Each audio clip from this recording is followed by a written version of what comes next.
Merci de votre fidélité. 20h sur la télévision Futur Média. Bonsoir à toutes et à tous. Bienvenue à cette principale édition.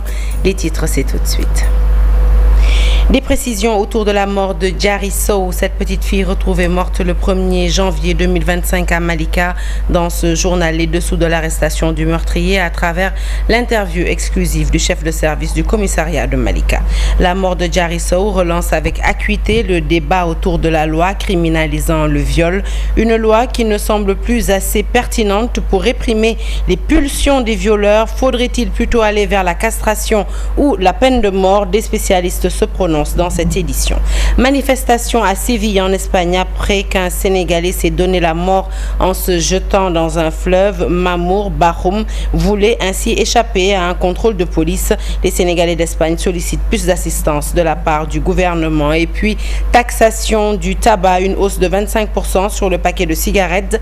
La Ligue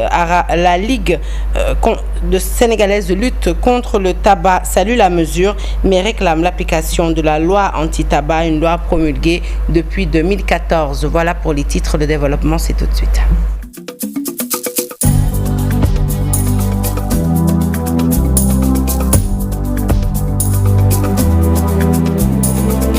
Rebonsoir à toutes et à tous. Un journal que nous ouvrons tout de suite avec le commissariat de Malika qui réagit pour la première fois sur l'affaire Diary Sow.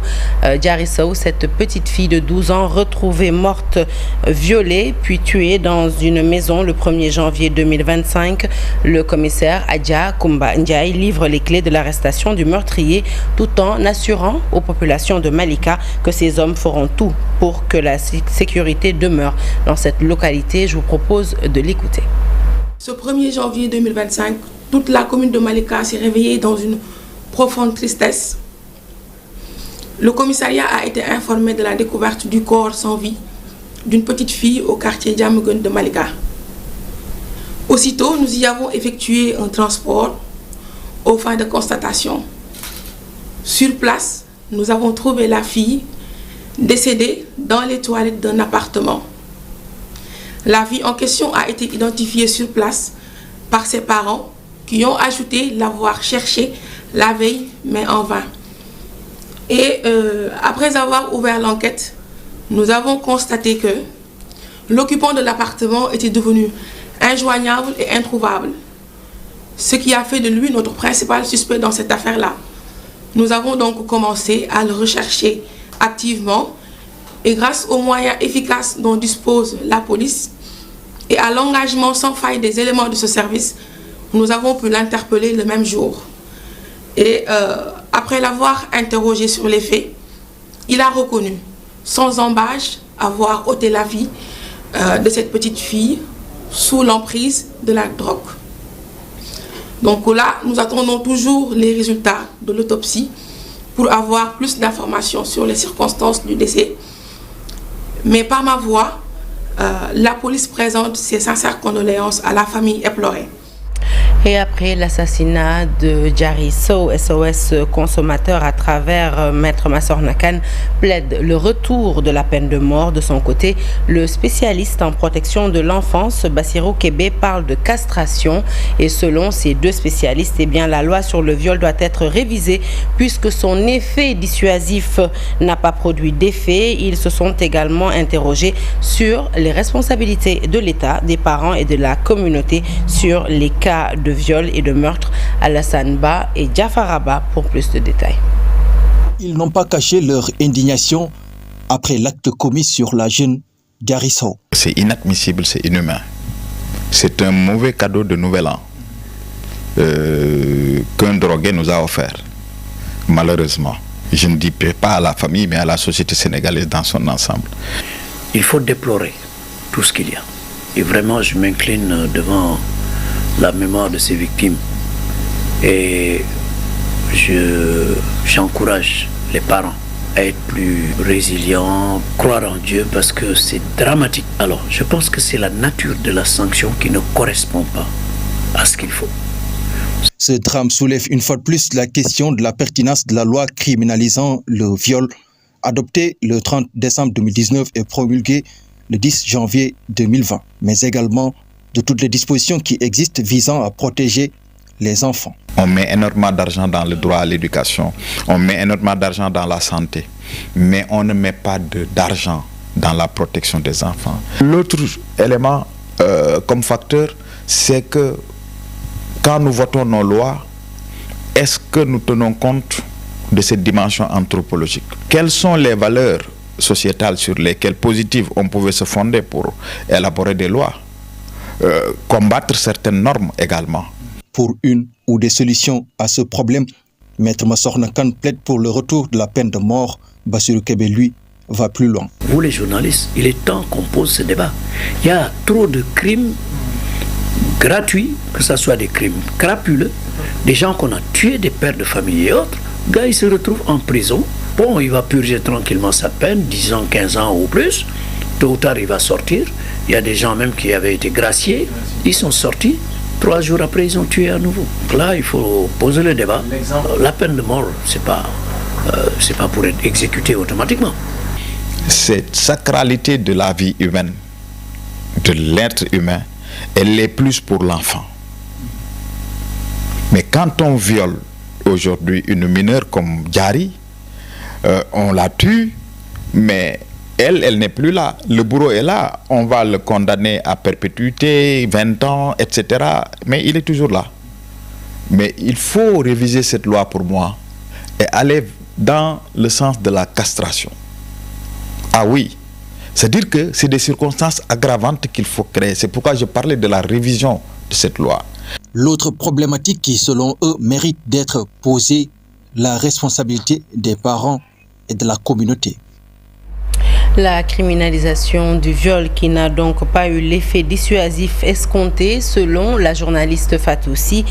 Pour la chroniqueur judiciaire, eh bien, la criminalisation du viol nécessite forcément l'ouverture d'une instruction qui peut durer 2 ans, une situation qui n'arrange pas les victimes qui souvent ne viennent pas comparaître durant leur procès selon Fatoussi. Et cela dit, elle profite souvent à l'accusé qui peut nier les faits. À la place de la criminalisation, eh bien, la journaliste préconise de durcir davantage les sanctions. Fatoussi est chroniqueur judiciaire au quotidien Le Soleil. Nous l'écoutons. Moi, de par mon expérience, j'avais vu lorsqu'une personne, les personnes qui étaient jugées pour viol, quand la victime a moins de 13 ans, le minimum de la peine qui était souvent infligée, c'était 7 ans. Mais chaque fois, c'était 10 ans. Donc moi, je pense que l'idéal aurait été de corser les peines et d'éviter la criminalisation qui nécessite forcément une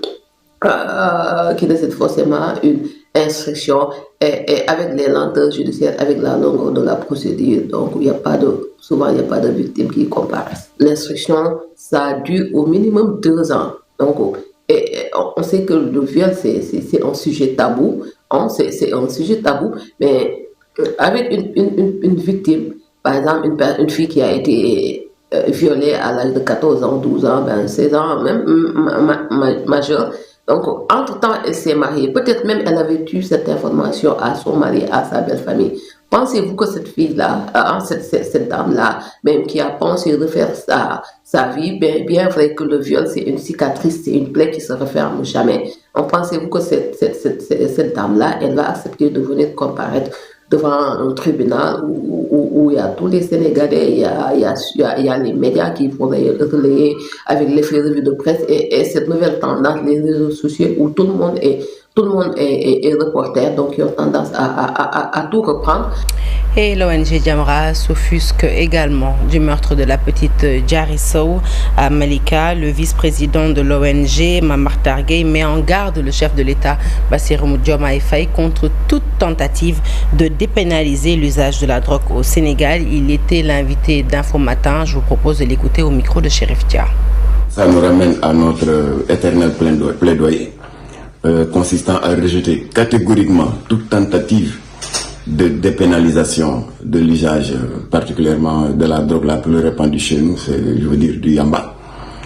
Et ce que je dis à des centaines de témoins lors des assises de la justice qui se sont tenues du 28 mai au 4 juin, il y avait un lobby très fort qui voulait faire pression sur les organisateurs pour que l'on puisse consigner dans les recommandations la suppression de la peine privative de liberté par la sanction financière, ce qui est une forme indirecte de dépénalisation du yamba. Alors, le cas de ce criminel qui a ôté la vie à Diarisso en témoigne largement. C'est lui-même qui a avoué librement qu'il était sous l'effet de la drogue au moment où il commettait son forfait. La raison pour laquelle nous rappelons au président Bassirou Diomaye Faye sa promesse au moment où il recevait les recommandations des assises des mains du professeur Babacar Gaye. Il avait dit « Je ne validerai que les recommandations qui ont fait l'objet de consensus. » Donc, monsieur le président, sachez bien qu'il n'y a pas de consensus sur le démantèlement de l'article 305 du Code pénal qui bannit l'avortement. Il n'y a pas de consensus sur des velléités de légalisation du yamba à travers l'institution d'une sanction financière à la place d'une peine privative de liberté. Plus de 25 000 personnes, y compris des Espagnols, ont manifesté à Séville après la mort tragique de Mamour Bahoum, ce vendeur ambulant sénégalais qui est décédé par noyade en se jetant dans un fleuve pour fuir la police espagnole. Mamour Bahoum est, je rappelle, originaire de Porokhane. Il était âgé de 44 ans. Sa femme et ses enfants vivent et résident à Porokhane. Son meurtre a été une occasion pour les Sénégalais établis en Espagne et bien de solliciter beaucoup plus d'assistance de la part de nos autorités. Un reportage signé par Faraning. Le corps repêché du fleuve Guadalquivir, même si les sapeurs-pompiers ont tout tenté pour le réanimer. Mais Mamour Bahoum est décédé finalement par noyade. Le vendeur ambulant de 43 ans voulait fuir la police et il a sauté dans le fleuve. Un drame qui a mobilisé beaucoup de manifestants. Même les Espagnols ont pris part à cette manifestation pour déplorer la cause de la mort de ce jeune émigré. C'est encore un autre cas parmi tant d'autres, car il voulait fuir la police espagnole pour sauver sa vie et il est tombé dans ce fleuve.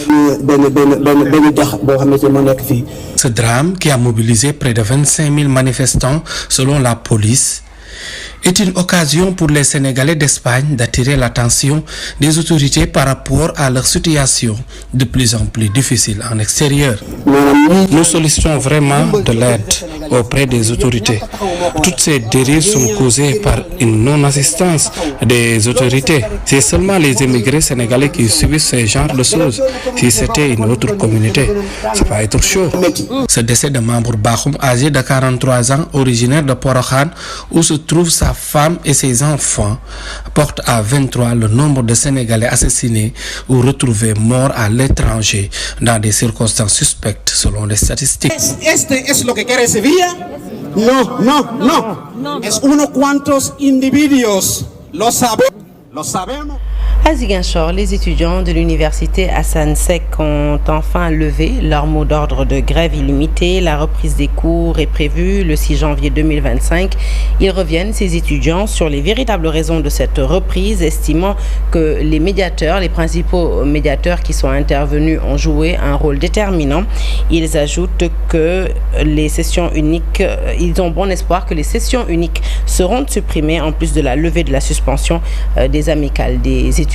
Nous écoutons tout de suite leur responsable. Il nous en dit plus au micro de Boubacar Diassi, Lamine Mandian. Il s'appelle Khadim Djen. Pour évaluer la situation. On a discuté sur la situation et il était nécessaire de suspendre le mot d'ordre en attendant de suivre la situation de très près.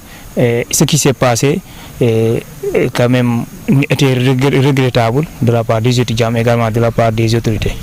Puisqu'il y a des avancées là-dessus, notoires, même si que ce n'est pas à 100%, mais on a jugé nécessaire de suspendre le mot d'ordre pour l'instant. Il y a eu des médiateurs parce que il faut noter que l'administration nous a imposé une session ou deux sessions uniques pour le premier semestre et le second semestre. Donc il fallait quand même négocier sur ces points-là pour en fait les supprimer. À un moment donné, les médiateurs se sont venus et également on a pu avoir en tout cas une négociation fructueuse et très sincère entre nous et ces médiateurs et entre ces médiateurs et l'administration. Et on a l'espoir que ces sessions uniques seront supprimées pour permettre aux étudiants de pouvoir faire leur année tranquillement. Également, un autre point qui est très important pour les étudiants, c'est la dissolution des amicales. Là également, on a pu discuter avec ces médiateurs-là pour que cette dissolution soit supprimée, pour que les étudiants puissent avoir à nouveau leurs amicales pour en fait continuer à revendiquer et pour pouvoir vivre dans de meilleures conditions.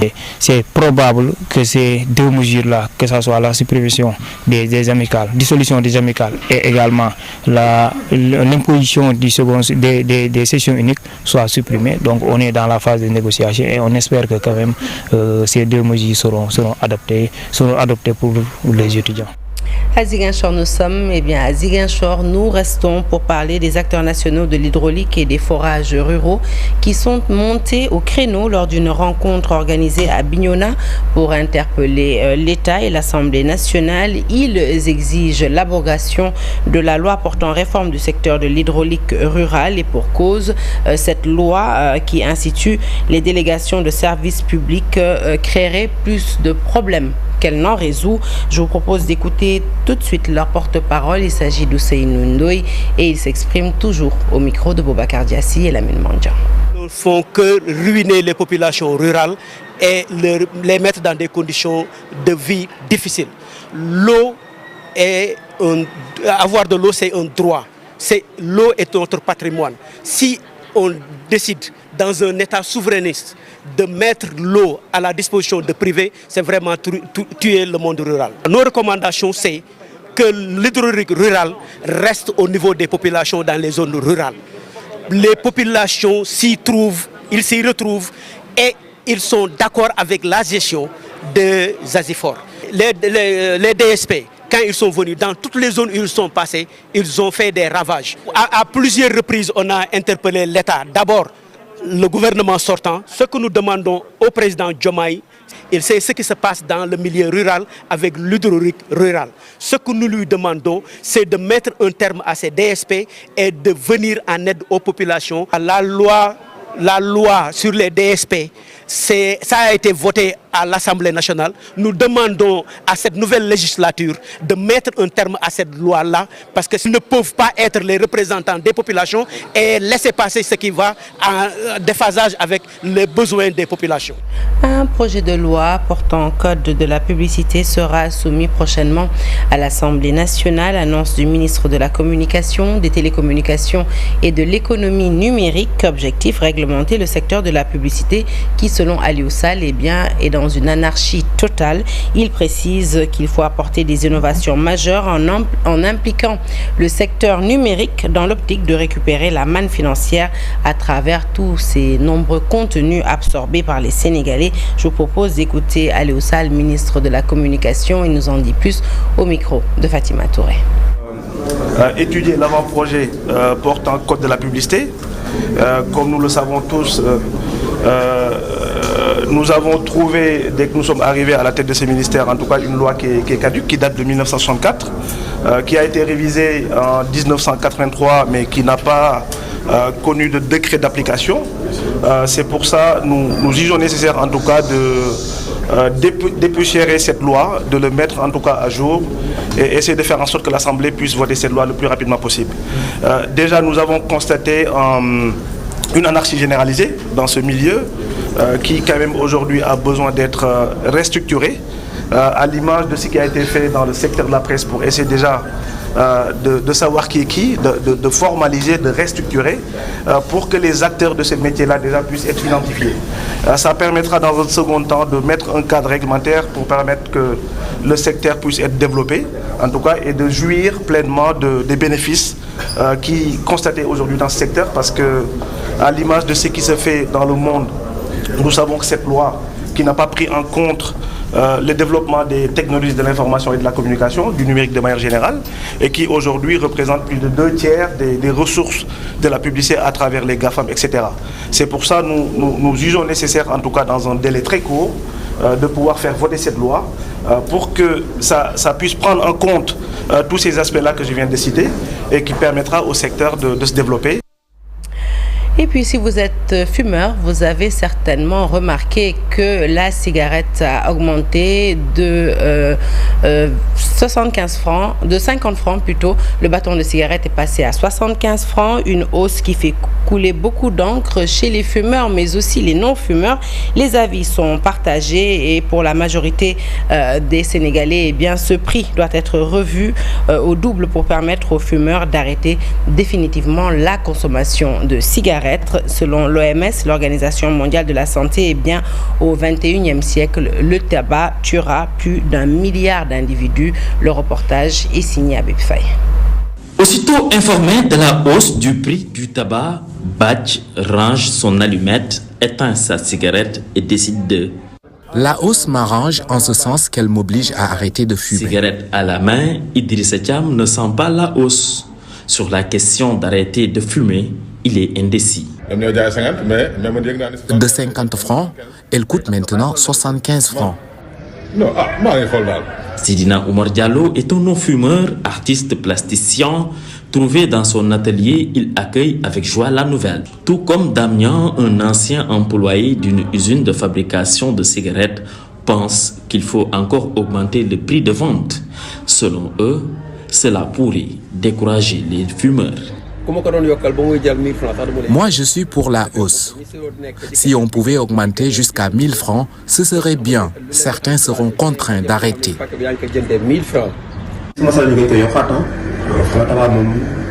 C'est pas bon. Mais pour Mamse Moudjouf, l'État veut encore collecter de l'argent.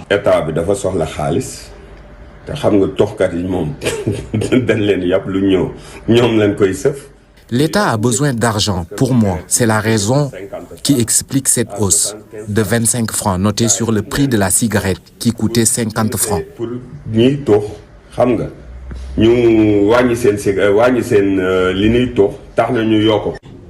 L'augmentation du prix du tabac fait jaser et pourtant, le tabac est l'une des premières causes de mortalité dans le monde.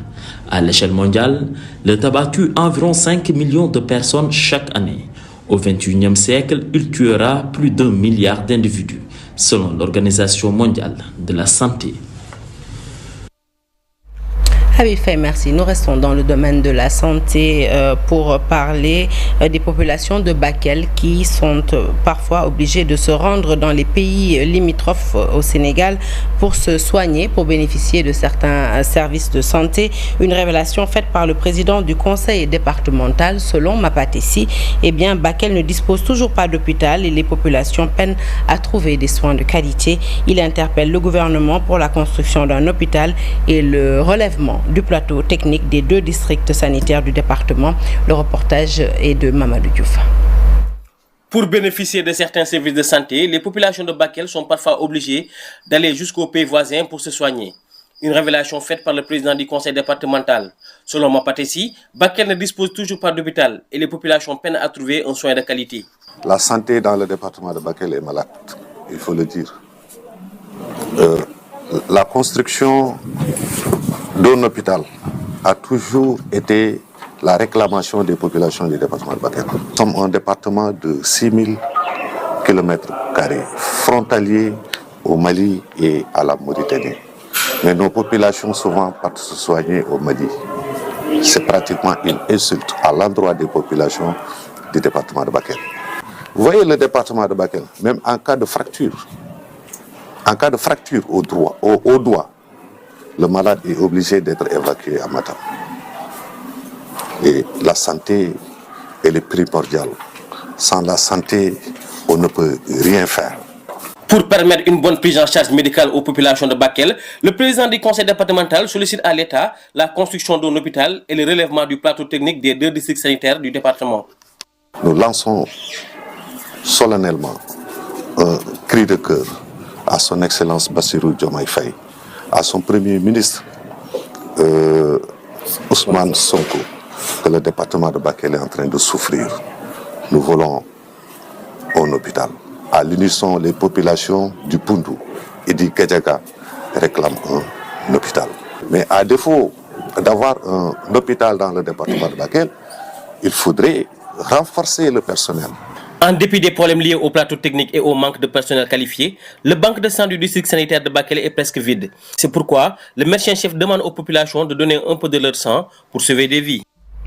Allez, on parle du quartier cité Lamy, fait rarissime. Les jeunes de ce populeux quartier de Thiès ont embelli les rues, construit même des maisons. Un quartier très très beau à découvrir. Cité Lamy a ainsi remporté le trophée du Setal Sunugor. Cheikh Anta Diop est allé à la rencontre des populations. Les détails dans son reportage. Ce quartier situé dans la commune de Thiès-Est est rendu célèbre par les jeunes du quartier qui ont procédé à l'embellissement des rues, des maisons. Le décor est beau à voir. Plateau Family, c'est une association de développement de quartier qui a été créée depuis plusieurs années, mais qui depuis plus d'1 an est en train de s'évertuer à transformer radicalement le quartier en faisant des transformations le long des murs, en les peignant, mais aussi en rendant beau le quartier. Au-delà de la peinture, de la maçonnerie aussi, nous avons planté beaucoup d'arbres.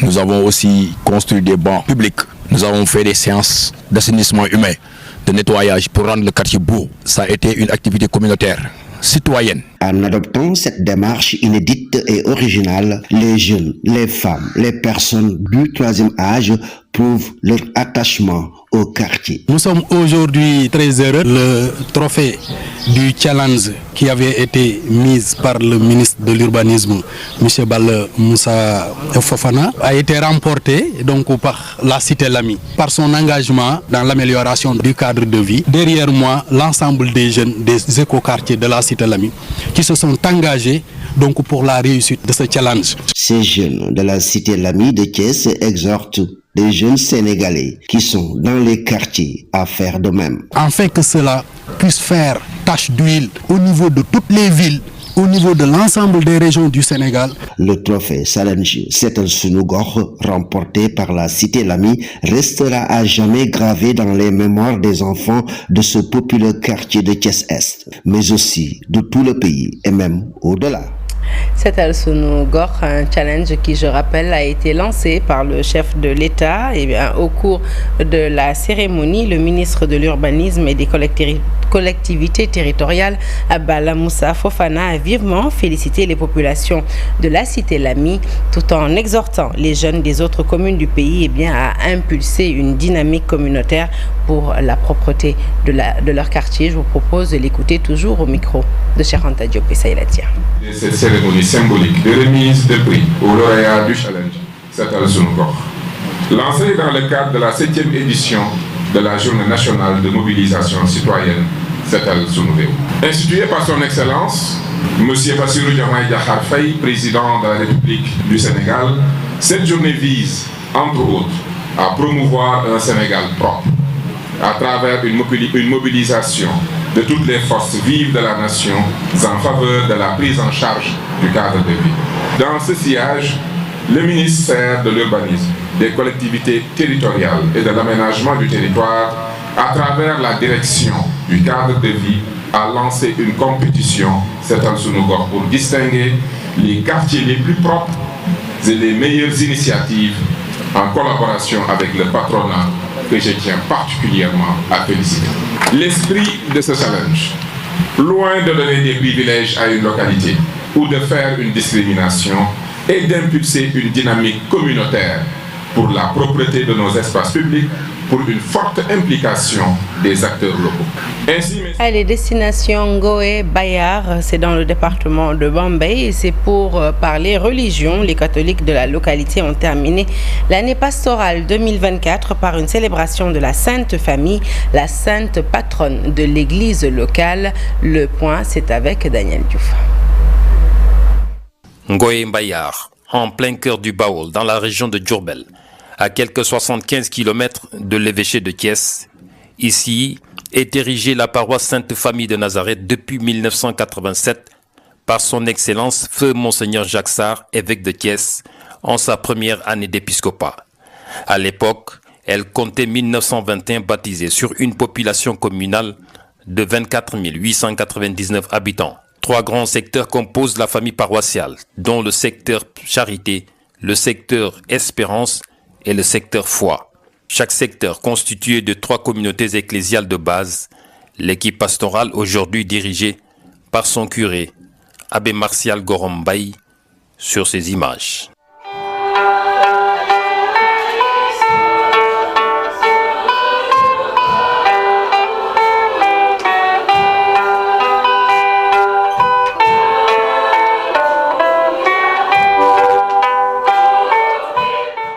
La Sainte Famille de Nazareth, Jésus, Marie, Joseph, une famille qui doit inspirer dans les moments de tribulation. C'est la recommandation à juste titre de l'abbé Jean-Émile Senghor à l'endroit de son jeune confrère dans le sacerdoce, abbé Félix Faye. La Sainte Famille, modèle d'unité et de foi, nous montre le chemin que nous devons suivre dans nos vies personnelles et communautaires. Marie et Joseph, en toute simplicité, font confiance à Dieu et accueillent son plan dans leur vie, malgré les incertitudes et les épreuves. Ils offrent un témoignage vivant de foi et d'obéissance qui s'exprime dans un silence profond, dans une vie de prière et dans un service humble et généreux. L'abbé Félix Faye, ton ministère s'inspire de cette famille de Nazareth. Comme Joseph et Marie, tu es appelé à être un père spirituel pour les âmes qui te sont confiées. La famille paroissiale de la commune a fêté la Sainte Famille de Nazareth, sa sainte patronne, avec la messe de prémices de ce prêtre, abbé Félix Faye, vicaire dans la paroisse, et de ses deux sœurs Hilda et Marie-Christine Gomme, qui rendent grâce respectivement pour leurs 60 et 25 ans de vie religieuse. La sœur Marie-Christine qui a saisi l'opportunité pour convier les jeunes à s'engager sans crainte pour le Christ. À vous la jeunesse et à tout le monde, n'ayons pas peur. Engageons-nous davantage à servir le Christ. Et j'ajoute pour cela pour dire, nous sommes les chrétiens. N'ayons pas peur de servir le Christ. N'ayons pas peur de donner le peu qu'on a pour notre Église avance. Parce qu'on le fait pour Jésus-Christ. Quand on fait un don pour l'Église, ne retournez pas en arrière pour dire ceci ou cela. Vous avez tout remis à Jésus et Jésus vous le revaudra. Jésus est fidèle. L'édition 2024 de la célébration de la Sainte Famille à Gorimbayar a été parrainée par la lignée des Royer.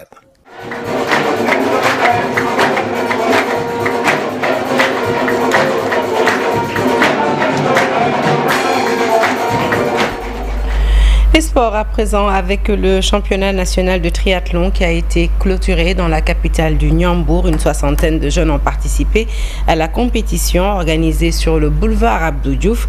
À cette occasion, les triathlètes sénégalais ont mis en lumière leur talent mais aussi les difficultés auxquelles ils font face en raison du manque de matériel et d'infrastructures adaptés à ce sport. L'occasion a été également saisie par la fédération pour solliciter l'accompagnement des autorités afin de mieux préparer les Jeux Olympiques de la jeunesse prévus en octobre 2026. Le point, c'est avec Tchernophal.